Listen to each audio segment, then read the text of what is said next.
jer tvoja ljubav me razapela,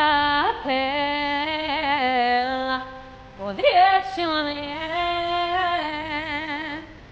mojih grijeha.